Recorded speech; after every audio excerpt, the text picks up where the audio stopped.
Everybody, and a very warm welcome to what we hope is an eye-opening conversation around digitalization in the built environment.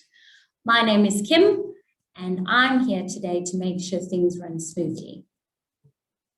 A very warm welcome to you all. Just a quick tip before we get started regarding some of your display options today. If you navigate to the top right-hand screen, you'll notice a little view menu item. And if you click that, you'll be presented with a couple of display options for today. You can play around with those, see which one works for you best.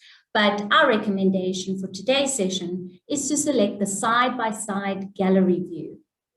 We also invite you to make use of the Q&A feature at the bottom of your screen. Post your questions throughout the session, and we'll try our best to tackle each and every one of them at the end.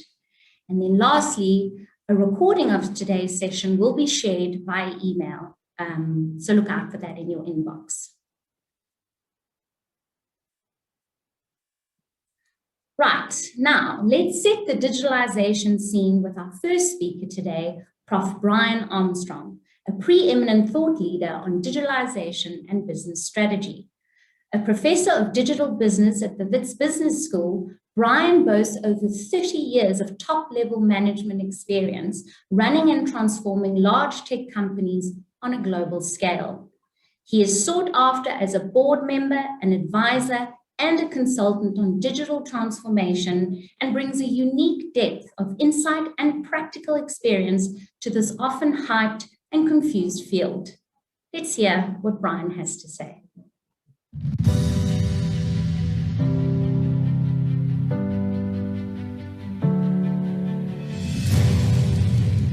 Well, hello everyone, and thanks for this opportunity for letting me share some thoughts on this thing we call digitalization and strategies and opportunities and dilemmas in dealing with it. Now, digitalization is used interchangeably with digital transformation, and it comes out of digital disruption, and of course this term called the fourth industrial revolution. And everybody's talking about the fourth industrial revolution. So let's think about the fourth industrial revolution and how organizations can and should respond. Let's unpack this notion of the fourth industrial revolution. Now, what it really deals with is this notion of technological change over the ages. And there's another narrative similar to the fourth industrial revolution, which comes out of Japan. They call it Society 5.0. And as is often the case, Eastern cultures take a slightly longer view of history. So let's put this next to the fourth industrial revolution and see what we can pull out of these two narratives. Well, the Japanese start with Society 1.0, which is the hunting society, which then evolved into Society 2.0, the agricultural society, which then evolved into Society 3.0, which was the industrial society. Now, those of you familiar with this narrative of the fourth industrial revolution will know that this industrial society corresponds to the 4IR narrative of the first and second industrial revolution. The first industrial revolution is essentially brought about by the advent of steam and water power, and the second industrial revolution triggered by the advent of electricity, the internal combustion engine production science. Anyway, so these two industrial revolutions, or Society 3.0, then evolved into the Japanese version of Society 4.0, which was the information society. And again, those of you familiar with the 4IR narrative will know that this corresponds to the third industrial revolution, which was brought about by the advent of electronics, miniaturization, and computers. And that then brings us to today, essentially, on the threshold of Society 5.0, the so-called cyber-physical society, which is exactly the same as the fourth industrial revolution, where the World Economic Forum and those people who talk the 4IR narrative talk about the cyber-physical society. Okay, so much for the phases of this, but there's a really important point or two that come out of this. The first is, let's look at when these happened. So we are told that modern human beings evolved to be what we are essentially 250,000 years ago. And we stayed hunter-gatherers until we learned to domesticate animals and cultivate crops in about 8,000 BC, 10,000 years ago. And we stayed an agricultural society until, with the advent of the Gutenberg press, which democratized reading, it democratized writing, it enabled the diffusion of knowledge, which gave rise to the first industrial revolution. And then that prevailed until about 1980, where the advent of computers and computers entering the workplace and society gave rise to the information society, which brings us to today. Two really important points to pull out of this. The first is that each one of these transitions from society 1 to 2, 2 to 3, 3 to 4, 4 to 5, each one of them was triggered, not exclusively due to, but triggered by a technological change, the ability to domesticate animals, cultivate crops, the Gutenberg press, the steam engine, water power, the internal combustion engine, electricity, production science, the computer, miniaturization, electronics, and now the cyber-physical society, the fourth industrial revolution, triggered by artificial intelligence, the Internet of Things, virtual and augmented reality, massive mobile data, big data and processing, and other technologies which are really powering the fourth industrial revolution. So technological change over the ages has been a primary trigger of massive changes in society, industry, and economies. The other thing that's really important to note is how long this took. We were hunter-gatherers for 240,000 years. Society 2 lasted for 10,000 years. Society 3 lasted only for 400 years. Society 4 only for 40 years. So we're seeing this incredible acceleration. So whereas with Society 3 or even Society 4, we had generations to respond and to adapt, and our businesses had chances to figure out how to respond to all this new technology. Now we have less than half a generation for businesses to respond. So having said that, it underpins this narrative of digital disruption, transformation, and the end goal which we have, which is digital maturity. Now, the reality is, as we've seen on the previous slide, this exogenous change that comes from outside has always been a reality. And in business school language, it includes the so-called political, economic, social, technological, environmental, and legal or regulatory factors, the pestle factors. But as we saw, tech change has been especially persistent, pervasive, and powerful. And the extent of this change has been so profound that the term digital disruption is entirely appropriate. Now, if we're being disrupted, if there is this massive external change, it is absolutely necessary that organizations have to respond strategically, tactically, and operationally. And the sum total of all this change in response to this technology change that's happening in the world around us, the response to all of that is what we call digital transformation. Now, as we embark on our transformation journeys and as our organizations respond with all these different things that we do, it's appropriate that we measure where we are on this journey of transformation. And the end goal is to be digitally mature. In other words, to be highly adept at responding to and thriving in an era of profound digital change.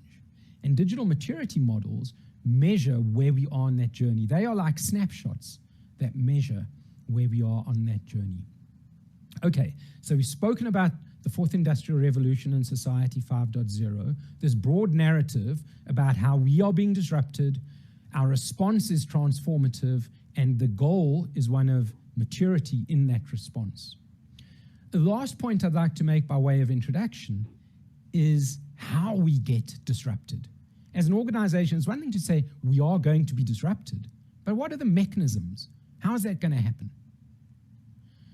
So the way we unpack this is we look at the academic literature on disruption over the last century. And some of this literature about disruption says that disruption comes from inside the business. It is about how supply gets affected through disruption and innovation. Other perspectives on disruption come from outside the business. They have an external locus. They say the reason firms are disrupted is because demand is disrupted. And I'm not going to go through all the work, but from Schumpeter's notion of creative destruction through to business model innovation by Markides in 2006, there's a whole lot of literature which talks about how innovation and disruption happen from inside the firm. There's another whole body of literature which talks about how disruption happens from outside the firm. The most famous of that, of course, being Christensen's notion of disruptive innovation at the middle of that list. But of course, we all know in business, what we have to do is link supply with demand. And there's also a lot of literature which talks about how that link, connection between supply and demand can also be innovated and disrupted. And the most famous of that is Rogers' theory of diffusion of innovation, which is about how innovations on the supply side diffuse into the market. It's also about innovation hierarchies from Kilkey, but very importantly, all the new talk around platform business models, which are very fashionable at the moment in business. That is essentially about linking supply and demand. Now, if we think about this, we recognize that organizations and industries can be disrupted if the way we supply the market is disrupted, if the demand for our products is disrupted, or if we can find innovative new ways to disrupt the market in terms of how we connect that supply and demand. If we put that into a model, we get to a point of understanding how organizations can be disrupted or can be disruptors. And this really says that, yes, we can be disrupted or be disruptors in the market if demand is disrupted. And that can happen either if our products are substituted by new ones, if there's downstream substitution for products downstream, which ripples up into our part of the supply chain, or if we disintermediated. As we mentioned, supply side can also be disrupted. And the modes of disruption there is if our core production processes and systems get substituted, if our core processes can be fundamentally automated, if we can get better resource utilization, significantly better resource utilization than competitors, we can disrupt the market. And particularly in low margin industries like construction, even a 4% or a 5% better efficiency in terms of resource utilization can be very important. Obviously, if our supply is disrupted, then our market will be disrupted, or if the way we distribute our product is disrupted. And finally, there's this connection between supply and demand, the way we engage with the market. If that can get disrupted, then our market can be disrupted. We can be disruptors or the disrupted. And there are 5 broad ways in which that happens. Ownership models and packaging, moving from usership to ownership, for example. Using profound customer insight and analytics to actually change the way we engage with the market.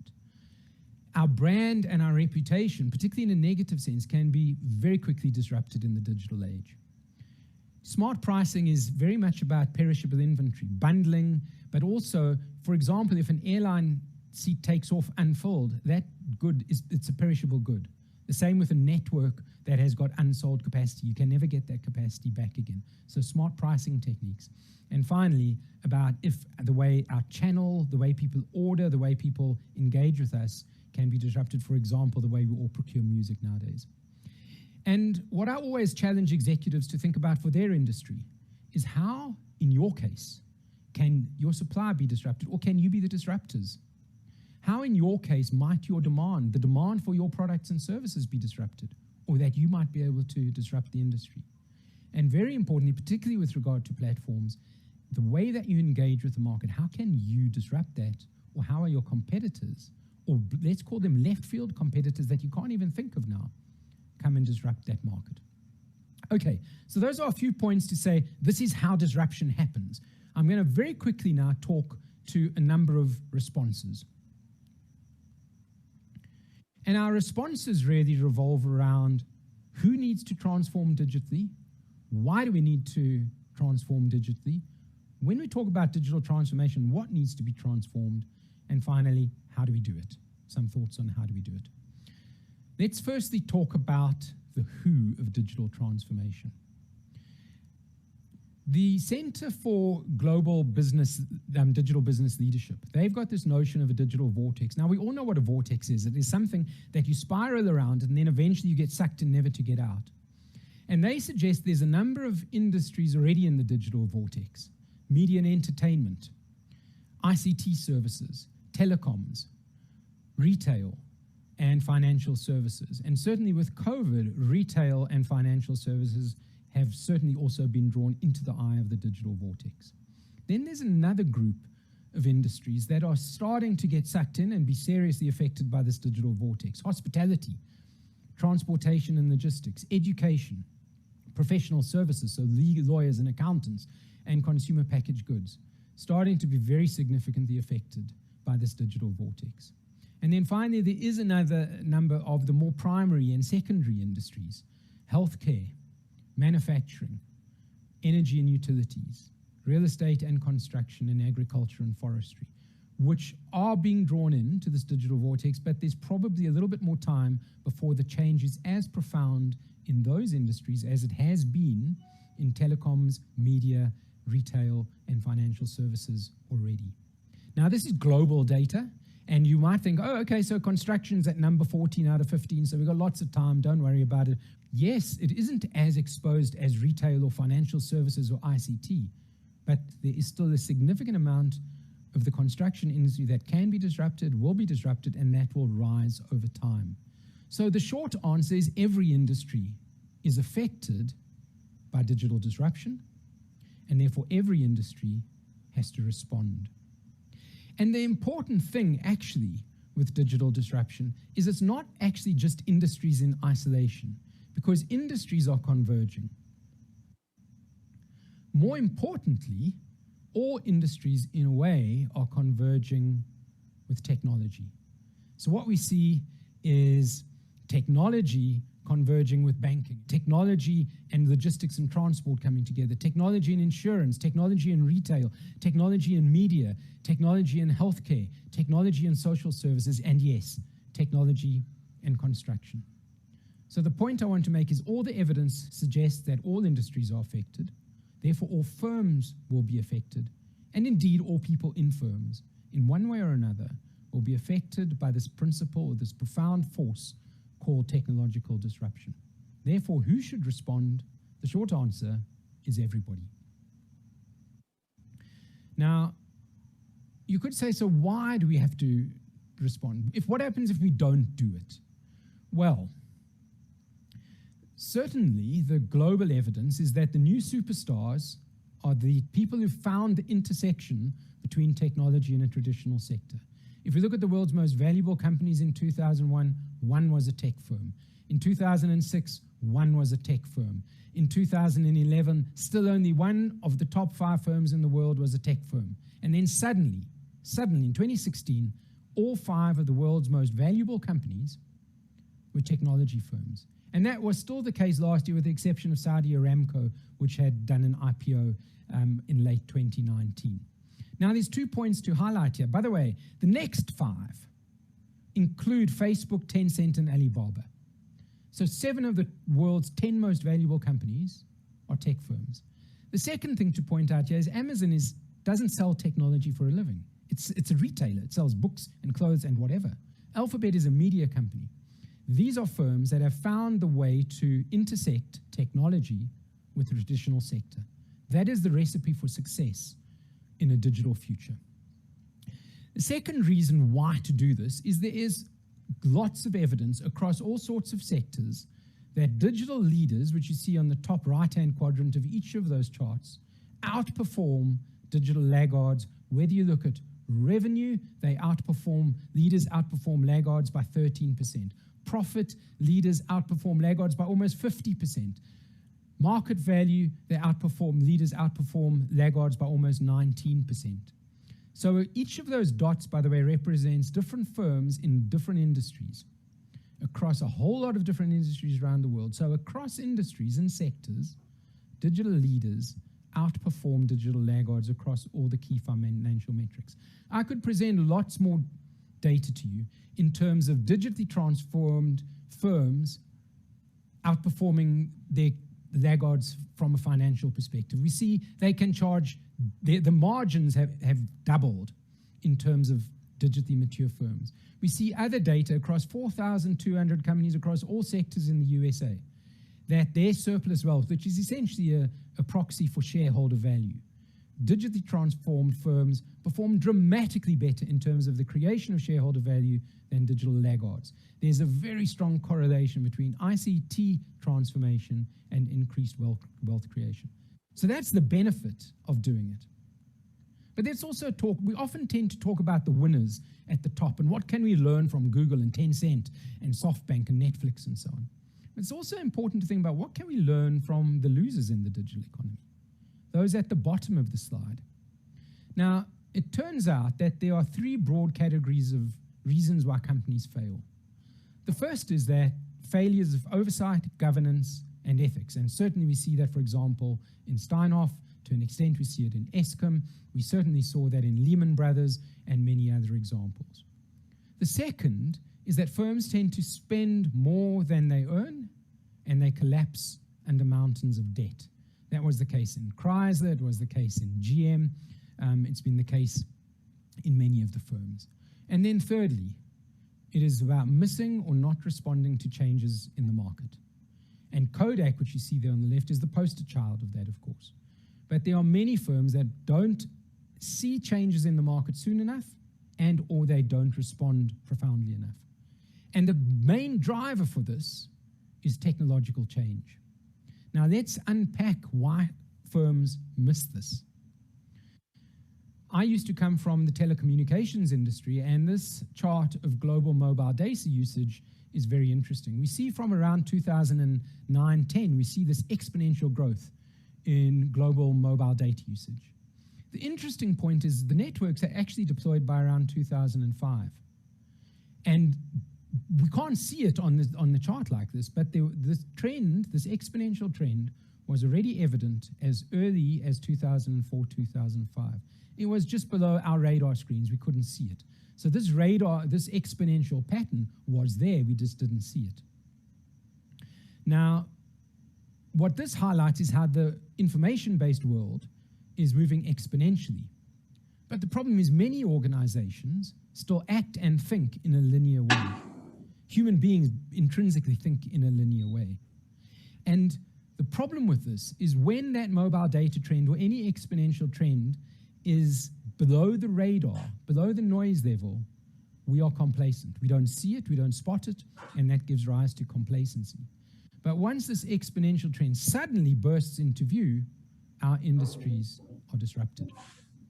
To make this point, let me show you a chart with 10 images.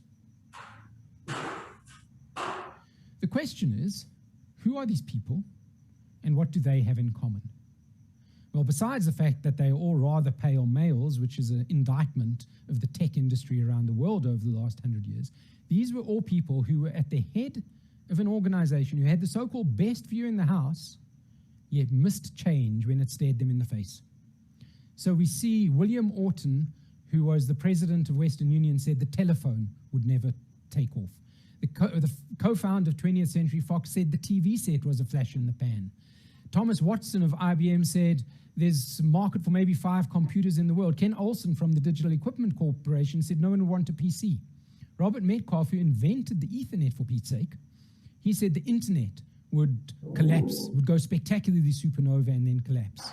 Steve Ballmer from Microsoft said, Google, it's not a real company, it's a house of cards.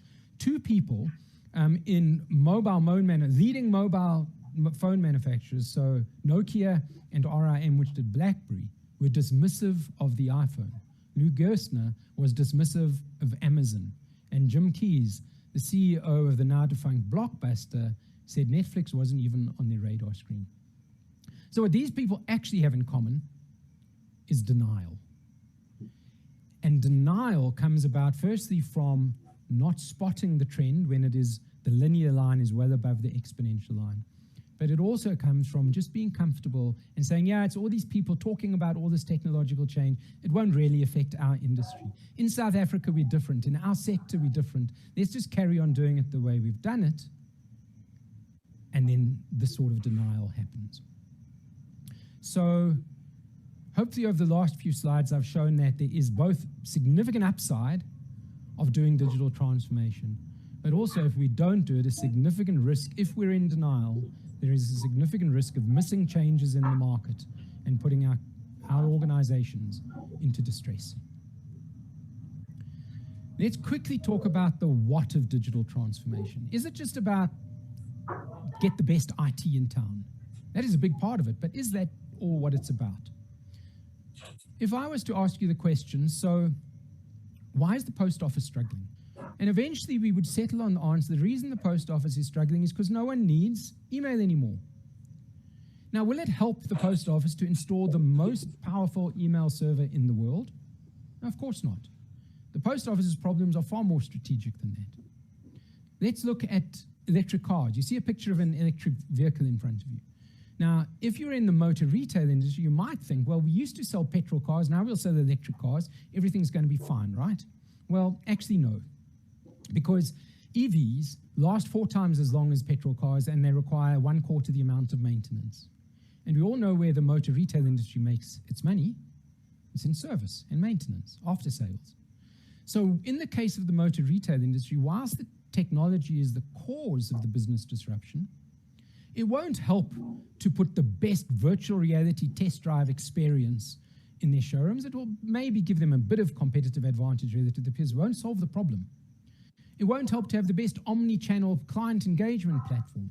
It will maybe move the dial incrementally, but it won't solve the problem.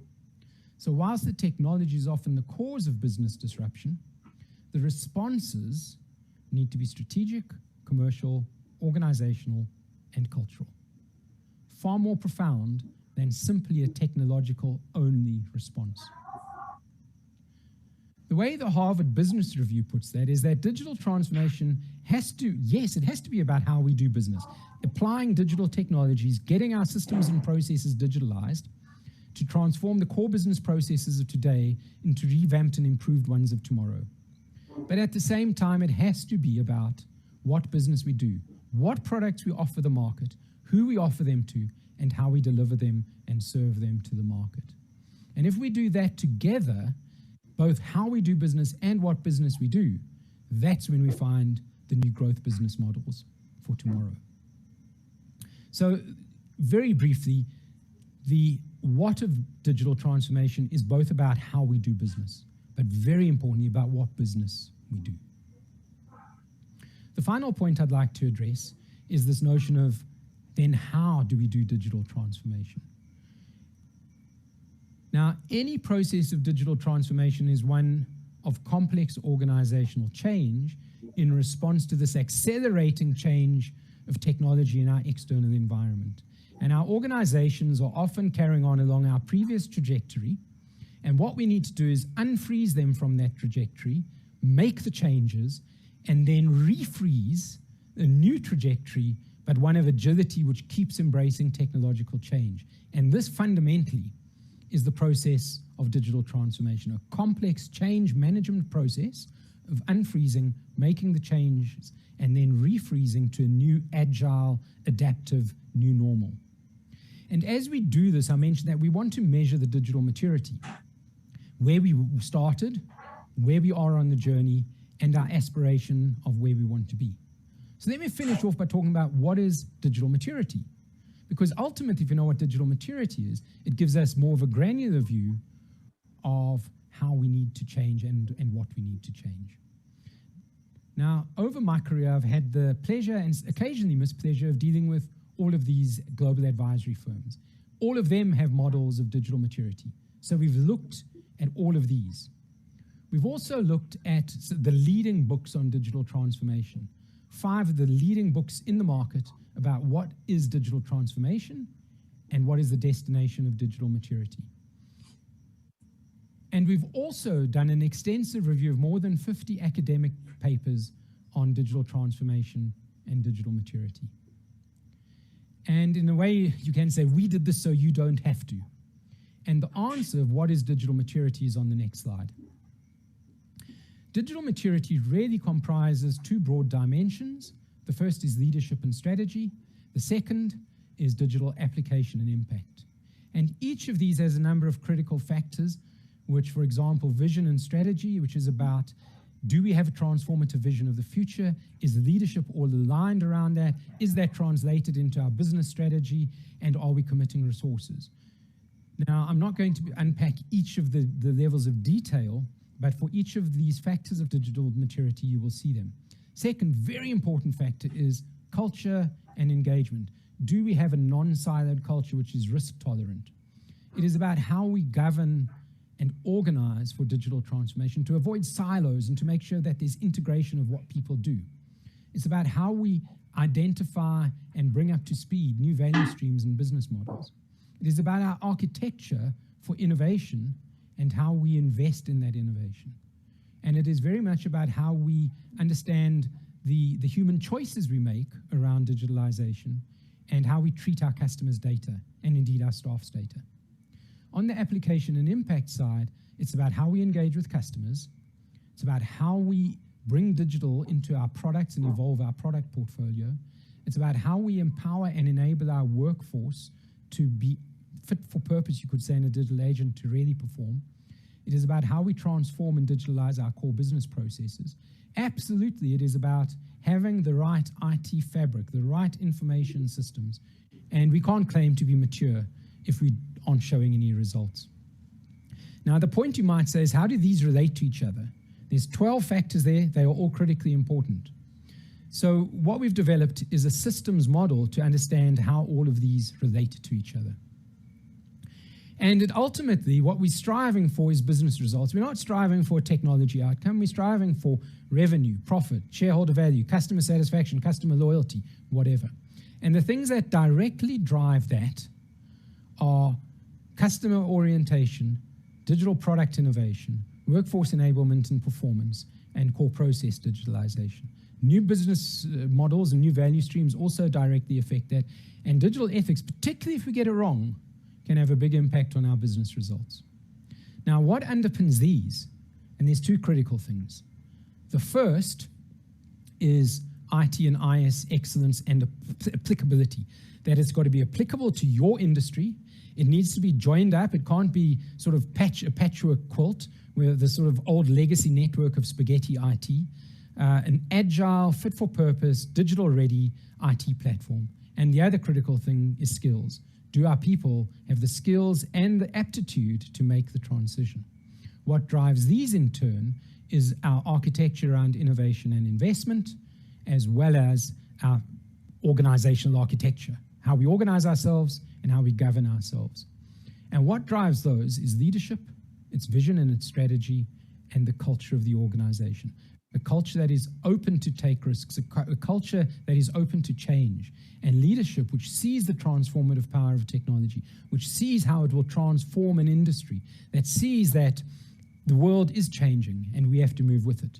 And ultimately, if you look at the causality of this chart, essentially we start with leadership, vision, and strategy, with culture. Then we build the governance and organizational models. We make the core investment in our IT platforms and skills, and then we can start seeing improvements in the customer domain, the product domain, the workforce domain, and the process domain, ultimately leading to business results. Okay, let me finish off with two metaphors. The processionary caterpillar is a type of caterpillar that lives in southern Europe and North Africa, and they tend to put the snout of one caterpillar is put on the butt of the one in front of it, and they go through the forest in long chains like this. Well, a French scientist called Henri Favre, he said he wonders how long these processionary caterpillars and how dedicated they are to following the one in front. So what he did is he got this big pot plant about 1.2 meters wide. He put their favorite food in the middle, which was pine needles and kernels. And then he coaxed a string of these processionary caterpillars onto the rim of this pot plant, head to tail, and they went around the tail. And he thought, how long is it going to be for these guys to actually stop following the way it's always been, stop following what everybody else is doing, and actually break ranks and go and get their food in the middle?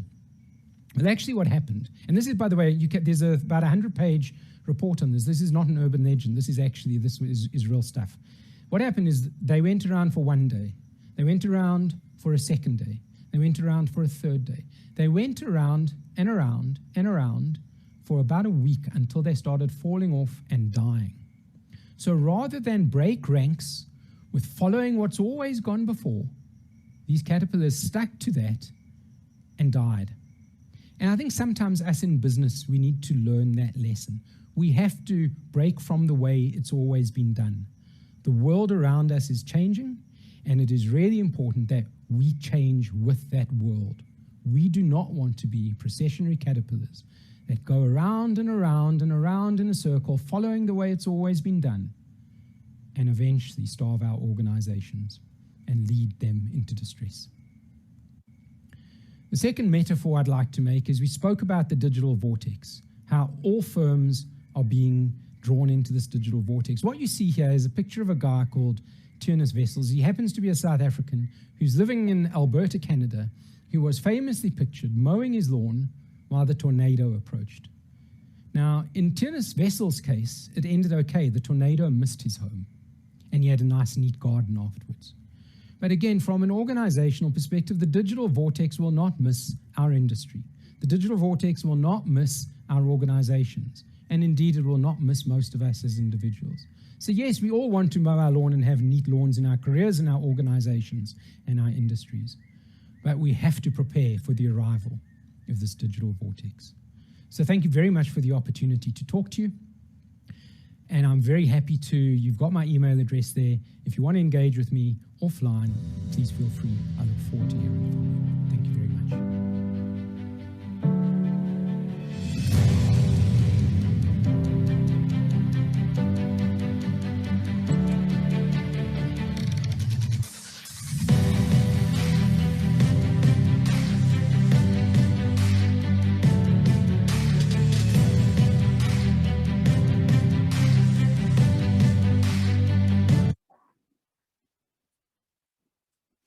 Well, thank you very much, Brian. That was incredibly insightful and somewhat overwhelming as well, but very exciting stuff. And we hope that you all extracted some value from that. To Brian's point, here at RIB CCS, we can appreciate that managing digital transformation covers more than simply introducing new software technology. However, that's where we see ourselves as a potential partner and an expert on your journey to digital transformation. Our goal is to help you kickstart things through specialized technology solutions that are fit for purpose and designed by professionals in our industry. And we believe that that can aid in driving those all-important business results. And more specifically, to effectively articulate the value of our Candy solution, I'd like to hand over to John Gilbert, our Head of Sales, and Peter Dames, our Regional Executive. Over to you, John. Thank you very much, King, and thank you to all of you again for joining us today. As a relative newcomer to the industry, I wanted to share with you some of the learnings I've gained in my brief tenure with RIB CCS relevant to the current state of the industry. I'd also like to talk to you about how we might look at partnering with you to provide solutions to some of the key industry challenges, how we can improve your business processes and procedures through the adoption of technology, ultimately working together to build a better future for the industry as a whole. So particularly at the moment, and within the current climate, it would appear that the industry is facing a very broad range of challenges. Now, impacting the economy as a whole directly is probably not within our direct sphere of influence or control. So rather, let's today focus on those things that are challenges that are within our direct sphere of influence and control. I was really quite impressed to learn that the construction industry is in fact the largest single vertical industry in the world, attributing approximately 15% of global GDP.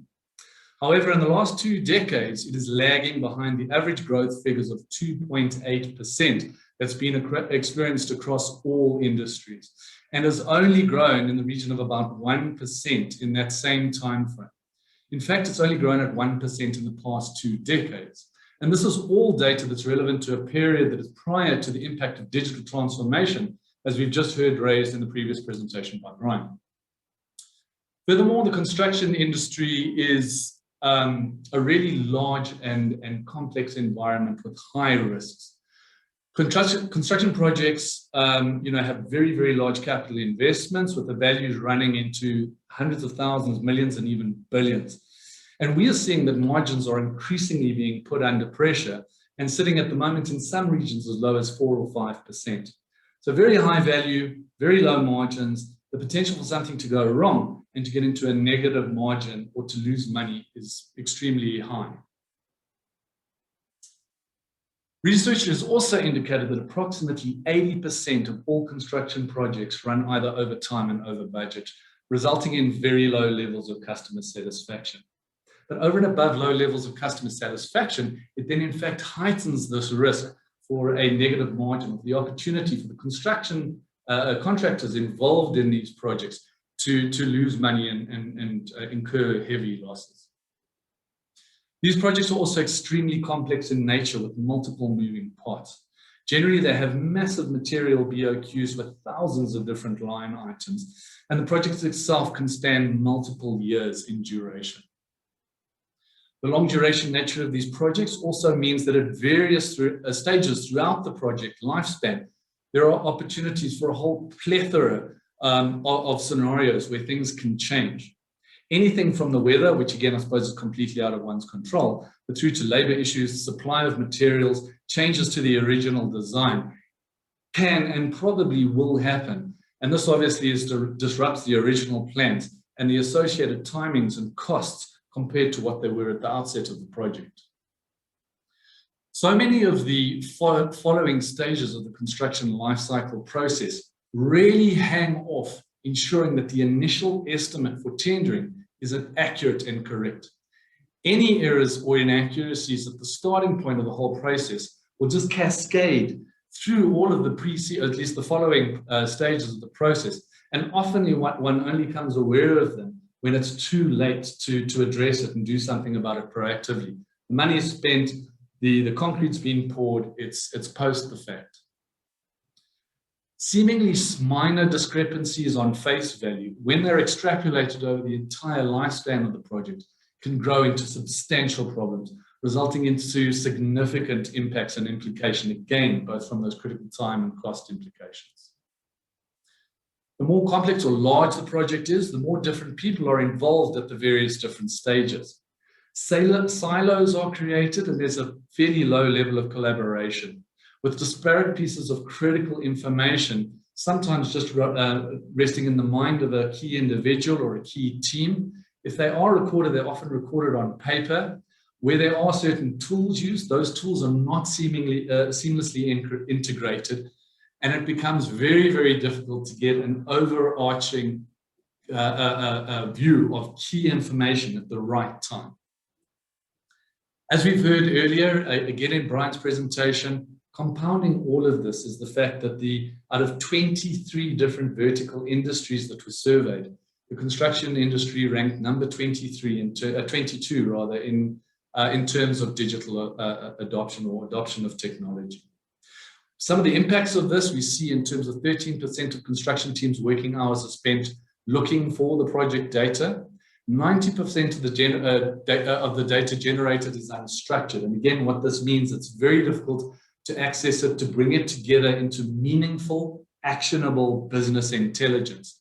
But the interesting part is that we are actually capturing the data in various different formats. Again, as I say, from Excel spreadsheets through to bits of paper and maybe in certain tools. But all of this, 95% of all the data that's actually captured currently goes unused. Now, if you think about we're in a world with an ever-evolving digital economy, the currency of that economy is data, and one simply cannot overlook the potential value of getting your hands on the right information that is accurate and relevant at the right time, and the impacts that could have in making some of the changes to the biggest challenges we're facing. And then lastly and foremost, obviously, not only without having that information available to you and questioning the accuracy of it and getting to it in a timely fashion, is it extremely difficult to, during the course of a project, take a moment in time snapshot to evaluate where you currently stand versus where you are projected to be according to your original plan. But looking at how that will then project forward and forecasting where one will be by the completion of the project becomes nigh on impossible. But I'm not here today to just sort of talk doom and gloom. We've in fact got some really good news. What would it mean to you if you could have all the relevant information in one system, available in some cases literally at the touch of a button? And when you make a single change to your original estimate, that flows through to all the other relevant aspects of the project planning. allowing you to run multiple different scenarios in the planning stages before you actually commence with the project. Our mission at RIB CCS as a business is to digitally transform the construction and engineering industry for future generations to come. We want to accelerate the adoption of technology, but not just for the sake of technology, but rather to have real meaningful benefits and allow you to achieve tangible and measurable impact and outcomes as a result of properly adopting the right technology. So again, talking to some of the things that Brian was referring for, we want to introduce technology that impacts business results and business outcomes. RIB CCS is uniquely positioned to achieve this mission with over 35 years of industry experience, operating in more than 80 countries across the world, and over 40,000 users of our solutions and products. Our employees, who for the most part come out of the client environments in the industry. So that ranges from the original founders of the organization, our current CEO, the large majority of the executive team, and perhaps most importantly, the operational support services and salespeople you will deal with have actually been on your side of the table and held very similar roles in very similar organizations to where you work. Our solutions are designed by contractors for contractors. The value of this is illustrated by the fact that we are now, through the virtue of the acquisition of CCS by RIB, and then the subsequent acquisition of RIB by Schneider Electric, we are in fact a wholly owned subsidiary of a 27 billion revenue organization with over 165,000 employees worldwide. The level of investment this will bring to the table is going to catapult our already phenomenal support services and our R&D capabilities to a whole new level. And I think it's extremely exciting. What we like to call a global approach, where we have extensive global presence throughout multiple core geographies through the globe, allows us to draw on the trends and experiences that other contracting organizations are seeing throughout the world, but also ensure that we provide a localized, regional, and or in some cases, local in-country presence and support to our customers. We have more than 70% of the top largest general construction organizations as customers in all of the core geographies where we operate. And in some cases, that number is as high as 90%.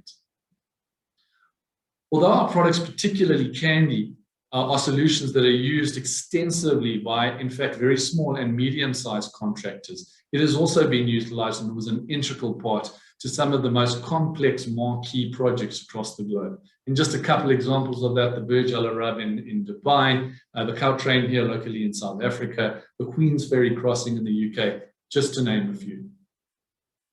But the fact remains that I am still a newcomer to this industry and a salesman at that. So at this point, I would like to introduce you to someone who is far more qualified than what I am to tell you about the merits of this product. Peter Damhuis has over 25 years of tenure with Murray & Roberts. He held the title of Commercial Director before coming over to RIB CCS. Peter has been an estimator himself, and he truly knows what it is like to walk 500 miles in your shoes. What really struck me was Peter was actually quoted, if I've got this correct, of saying at one stage, if any of the organizations he was involved in as contractors ever considered taking Candy out of the equation as their tool of choice, that would be the day that he tendered his resignation. So Peter, perhaps what I could ask you to do is share with everyone, what is it about this product that made it so incredibly impactful for you? And what were some of the practical utilizations you had over your career? Sure. Good morning and good afternoon. Thanks for that introduction, John. So just some context. At the time I made that statement, I was the chief estimator at Murray & Roberts, as you mentioned. And we were operating in an exceptionally competitive market. Not strange to most. I mean, most of our estimators truly appreciate that. And the bidding process that we were undergoing had an exceptionally quick turnaround. We had to secure work. There was absolutely no room for error. As my career moved to commercial, I found the same conviction using Candy as the primary toolset for project controls. But back to your question, I think there are four, if I had to summarize it, I'd have four reasons that that sort of became the predominant overarching aspect of why we use Candy. The first one was trust. Having used it multiple times on multiple projects, what we figured is Candy never had a program failure. There was an absolute predictability of the result that we'd get out of it. There was no doubt that the tool set worked. The second was speed. We had built a fantastic master. This was continuously updated with new items or scenarios. So from measurement in QTO, importing the bill, coding and pricing from the master, to the tender finalization, this process was exceptionally quick. My team and I needed to merely adapt to the current circumstances, add and update resources, which could be done quite easily, create the subcontract packages to send to the market and import those returns into the adjudicator, and select the subcontract for use in the bid, and of course then present. I think the next one for me is functionality. There are so many tool sets in Candy. Estimating, planning, forecasting, and the cash flow. These are the primary modules. Once the bid was priced and programmed, as I mentioned before, the forecasting and resultant cash flow was essential to compile a price and understanding the financial exposure of the company. Better yet, this could be priced into the submission by virtue of variant markups to ensure minimum cash requirements, or alternatively, upfront payments were negotiated on a full understanding of what that requirement was. I think the fourth, I could never really understand which is the priority here, but the analytics. For me, analytics was a major component. So when you present your bid to the executive of a company, it's a lot like a sale. You have to convince the executive that every aspect of the work is analyzed, understood, quantified, and priced. By the time you're ready to submit your bid, you have built the project on paper, both in time and money. How do you present something in summary form if you've got a 300-page bill? The checks and balances and the structure of Candy, coupled with these analytical tools, quickly flagged outliers in the price. For example, if you've unpriced items, resources have not been updated, the task analysis gives you a summary comprising your productivity, your average pricing indicators, a whole host of aspects within the analytical tool set will allow you to understand exactly what your rates are and what they should be. I think coupled with that is the ease of a peer review. This was essential to our process. Every worksheet that's compiled in Candy tells a story. By virtue of the words and numbers, the thought process of the estimator is captured in the worksheet. And in our world, every bid underwent a peer review by one of our colleagues to ensure that the assumptions were correct and the price free of errors. This wasn't management related. This was process. So even the senior estimators or chief estimator was reviewed by another, sometimes a junior. This provided much opportunity for learning and discussion to test assumptions and spot errors. After all, any person can make an error. When I first started estimating, my estimating director said to me, Peter, one day, the most important document you will ever sign is a tender. When signing this, you're committing the company's balance sheet and its future. You better make sure you've got it right. And by using Candy, I thought we had the best possible start to get that right. Of course, this then evolved into the construction process as part of my commercial responsibilities. Now that you've got your best possible start in Candy, why not use this information to get the best possible outcome? In terms of this, every project that undergoes a start and a finish will experience change. It doesn't matter what your contract conditions are. Project could be a framework contract, could be target cost, could be cost plus, lump sum, fixed price, or other industry standard or bespoke forms of contract. Each one of these types of contracts, change needs to be managed. For example, if I've got a target cost limited to a contract ceiling, after which no overheads and profits are covered, I better understand the basis of my target. What is changing in terms of the scope, circumstances, etc., that could affect my target? And what opportunity do I have to lift my target to ensure that if the costs are going to overrun, how do I make sure we're not doing the work for nothing? Could be a lump sum fixed price. As the contractor, you need to ensure that the scope does not change in any form. What were your assumptions in compiling the lump sum price to begin with? And can I manage the project as the design is finalized in line with any provisions made to cover this design development? Contingency management is critical. But what is most important aspect of the construction stage? Well, most would say it's to get it built. I'm certainly not going to argue that. But without stating the obvious, it has to be built on time and in budget. There's also an old adage that says, what you measure, you can control. This is where Candy really came to the fore for me on our construction project. We never seemed to be debating the content of any report which was created using Candy. We inevitably were discussing what it told us. So if you know that you have to place a cube of concrete at a particular rate, you have a purchase price and a wastage allowance. Of course, that all is built into the worksheet of Candy. Then when you place that cube, you buy the concrete, the applied rate, and make sure your wastage or tolerance is within limit, and all is good. The thing is, projects change. As I mentioned previously, the scope may have increased, quantity is more. Who's responsible for the change in quantity? Has the rate changed that you purchased at? Are you experiencing wastage issues? Once again, if you measure this, you'll know what has happened. Through your contract, you can manage the outcome. So Candy planning, valuations, cost and allowables we use during our construction phase. The information here is absolutely essential. We go from your bid quantities and rates through to your bill quantities, which give you a budget change. Our valuation quantities, which are your claims and your paid and your actuals, all form part of understanding your cash flow and risk of underclaims and overclaims. Our variation module is absolutely used in terms of monitoring what is being submitted, what is approved, not approved, and what you could include in your forecasts to completion. An assessment of the final quantities that have increased or decreased by virtue of the provisional bills, variation orders, etc., was absolutely essential in understanding once again their change. And also understanding the final revenue anticipated on a project, what change this is from the original bid, and who's responsible for it. Many companies look at total budget commitments and remaining costs. But if you don't know where you are today, and what's caused your time now position, how can you possibly forecast the remaining budget control? Candy, with the use of Candy planning, will give you an accurate time now position. You're reviewing time now with the quantities measured allows you to have an accurate assessment of the actual, therefore understanding the remaining work in time and quantity, allowing you to calculate the remaining cost using our cost worksheets and therefore your cost at completion.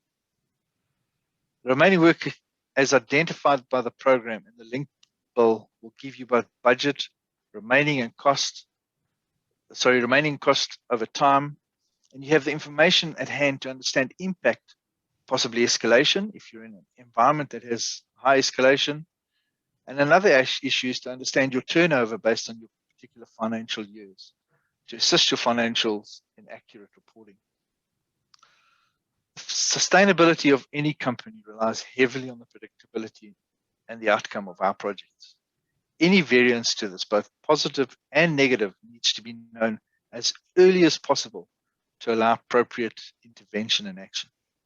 So these are just some of the summaries and highlights, a quick overview of the tool set that was Candy and how we use it in our world. Over to you, John. Thanks so much, Peter. And I think, if I look at it in summation, I'm hearing trust, accuracy, analytics, the ability to do moment in time analysis of where you are and project that sort of forward. And I think, other key factors for me are obviously that this is purpose built for the construction industry, unlike generic solutions, something like Excel, for example. This really can take the process from a construction life cycle perspective and each of the individual phases and the critical dependency of those phases on each other into consideration into one system. And I think one of the questions that I think might be, on some of the people on the call's mind is, this all sounds fantastic, but what is it going to take for me to get up and running on a system like this and all of the relevant information populated into it? And the key for me about that is that first of all, you're actually doing all of this work all the time anyway, just in disparate systems from Excel to paper or whatever the case might be. But more importantly than that, when you're using it, we have seen cases where estimation timeframes have come from as high as 2 weeks down to just a couple of days. So there's also kind of a speed factor, the ability to generate more out of the same volume of resources while it's still being accurate time and such that you can bring through the remaining phases of the process. And I think another key factor that we've kind of a bit of repetition around this, but the importance of the ability to do scenario planning and to do it in advance before one embarks on that kind of implementation stage of the build, and all of the plethora of things that change will, and the changes that will occur can actually be worked on prior to you engaging on that. Lastly, I think also just to kind of talk about something that, again, Brian touched on, he gave some, and to supplement some of those examples, and some of them are repeated here, is, are you really willing to risk getting left behind? What are the actual consequences of not making changes and adopting technology? And I think here there's some clear examples of organizations that honestly believed there was not a need for them to change or do things differently. And I understand that. It came from a place that had always worked for them. They had been very successful up until a point, doing things the way they always had. And I think that's where I'd like to leave you. Thanks very much again to Peter, and back over to you, Kim. Thanks. Thank you, John, Peter. What I'd like to do now is hand over to Leon Oosthuizen. He is the QS Director at WBHO, a long-standing Candy client of ours. And what Leon's going to do today is just share his Candy story with you, why they chose to use the solution, and what some of those tangible results and benefits are that they simply cannot live without. Leon, over to you.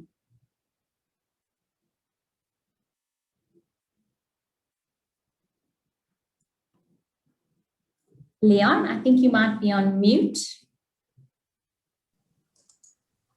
Hi, can you hear me now? Yeah, sorry. Perfect. Thanks, Leon. Thanks, Kim. Thanks, Kim. Morning, everybody. My name is Leon Oosthuizen. I'm currently the Divisional Director with WBHO, and I'm also a registered PRQS. I joined WBHO in 1996.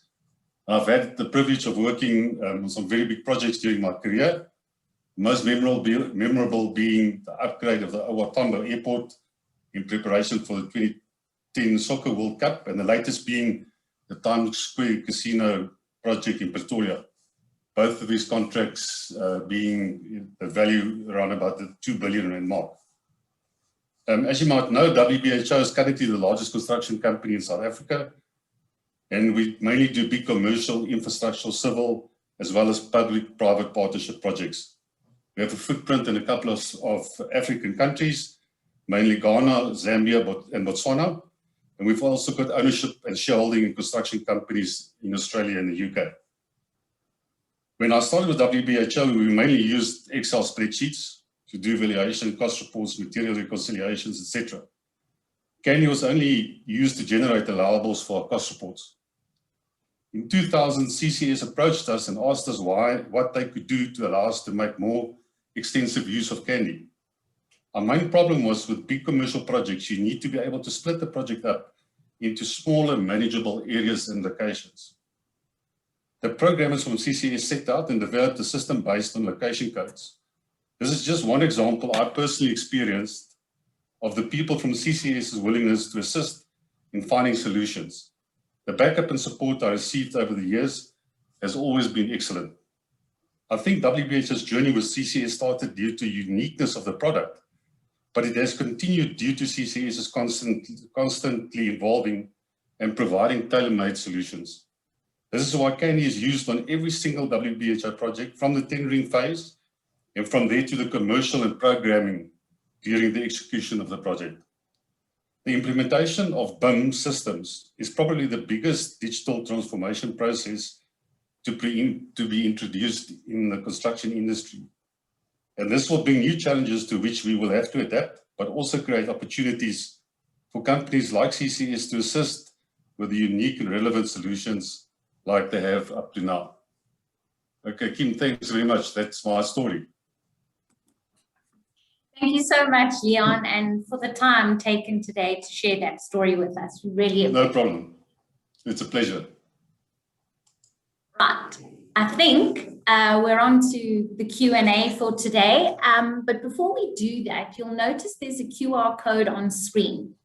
If the presentation today has resonated with you and you'd like to take next steps, we'd like to encourage you to book a follow-up session with us. And you can do that by opening up your smartphone and using your camera to scan that QR code on screen. We'll also be sending a link out after the session.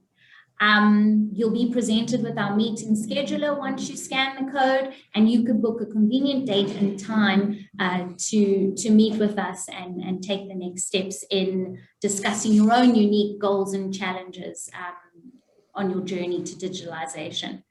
So let's take a look at what the Q&A looks like. Looks like there's just one comment, and it's just thanks for a really informative discussion. The recording, Stephen, will be shared after the call. We'll email that through to you, so look out for that in your email inbox. And I think if there's nothing else, we can probably move to close the session. If you've got a question, feel free to just pop it into the Q&A box. Saddam has asked if there is any training. Absolutely, we have a whole team dedicated to Candy training. We've got a plethora of different courses available if you're a beginner right up to an advanced user. So we'll reach out to you with those training options, but absolutely that is a service that is available. Any other questions? Is it possible to get the slides, Schwab? Absolutely, we can share a link to download the deck for today. Absolutely no issue with sharing that with you as well. So we'll include that in the follow-up email after the session has ended. Okay, quite a few questions coming through now. This is a bit of a technical question, so I'm going to ask KB to answer this for us. Are our programs, can they be exported to Microsoft projects? KB, if you can take that question for us.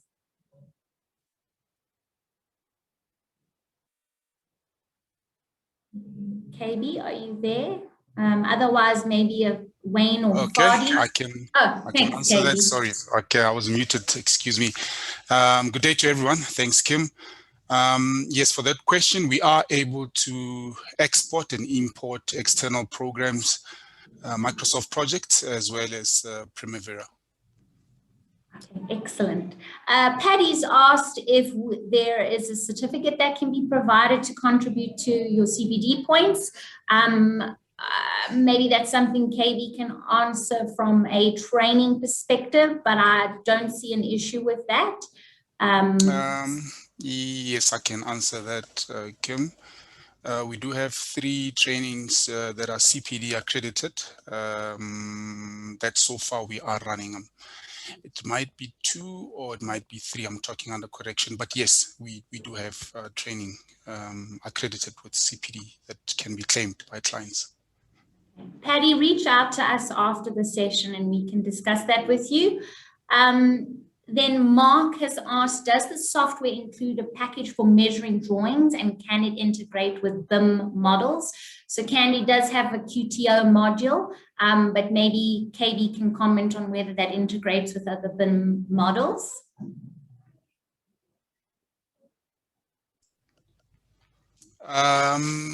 We do have an on-screen quantity takeoff, which is included within the software. Yes, no additional payments. And with regards to integrating with the BIM, at the stage, I think maybe Fadi, if you're clear about that, maybe you can take over that one. Thanks, Cabello. Afternoon.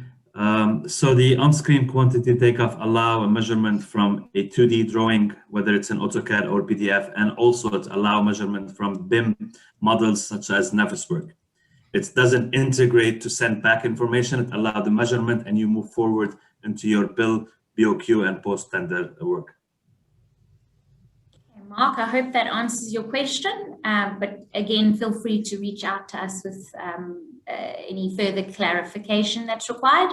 Sipalele, is it possible if we can share the presentation? Absolutely, you'll receive the recording as well as a link to the deck, and you absolutely to share that far and wide. Also encourage you to book a follow-up session with all the necessary stakeholders in your business if you want to get their buy-in or discuss any of their requirements with our team. The next question from Pranjali, can you just show how Candy software works, share some slides to have a better understanding? Our sales and technical team can absolutely help with that. If you go ahead and scan the QR code on screen and book a follow-up session, perhaps just prior to that session, we can share a couple of screens in terms of what the product actually looks like. Sipalele, will there be any more training like this going forward? Absolutely. In all fairness, this is actually our first session with this structure, and just based on the attendance and some of the feedback, it's gone exceptionally well, and so we will absolutely continue hosting these kinds of events. Is the program rented or can be bought? It is available on a subscription basis, and the pricing can be discussed in that follow-up session with our teams. Do you have a built-in CAD program linking to measured items? Fadi, KB, if you could take that question for us.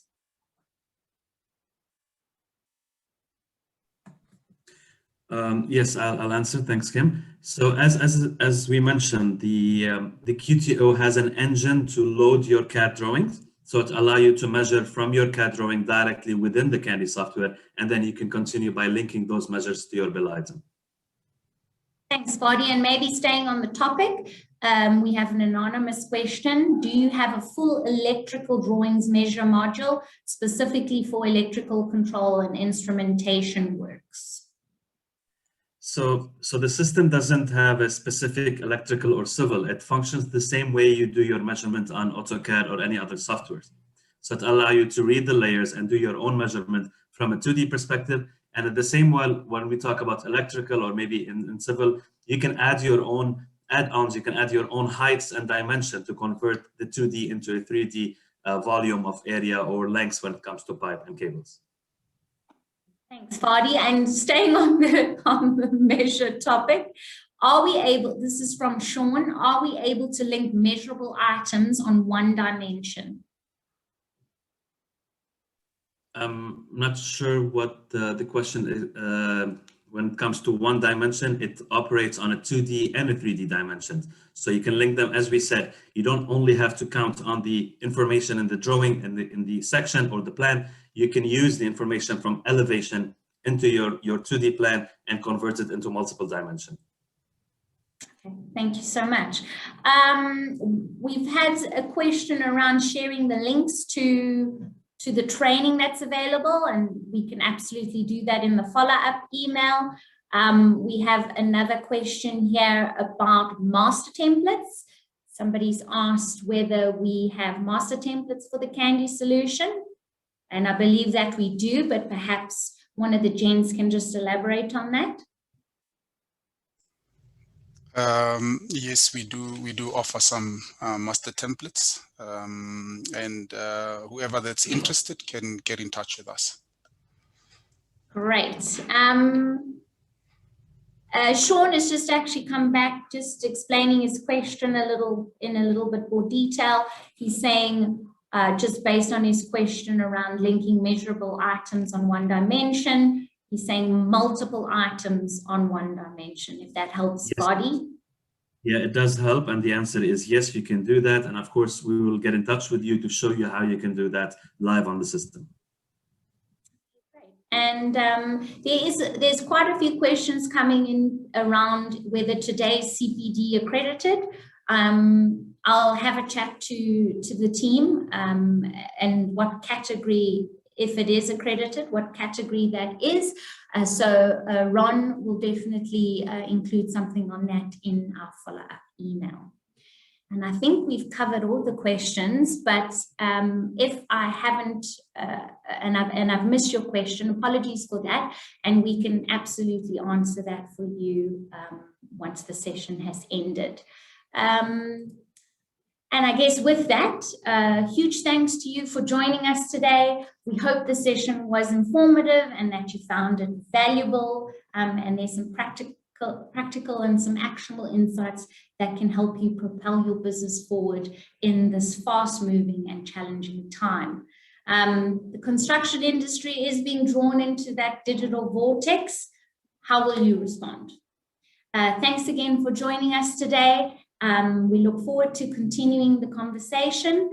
And like I said, feel free to scan the QR code on screen to set up that follow-up session, or you can wait for the follow-up email with more details on how you can go ahead and do that. With that, it's cheers from all of us here at RIB CCS. Ciao.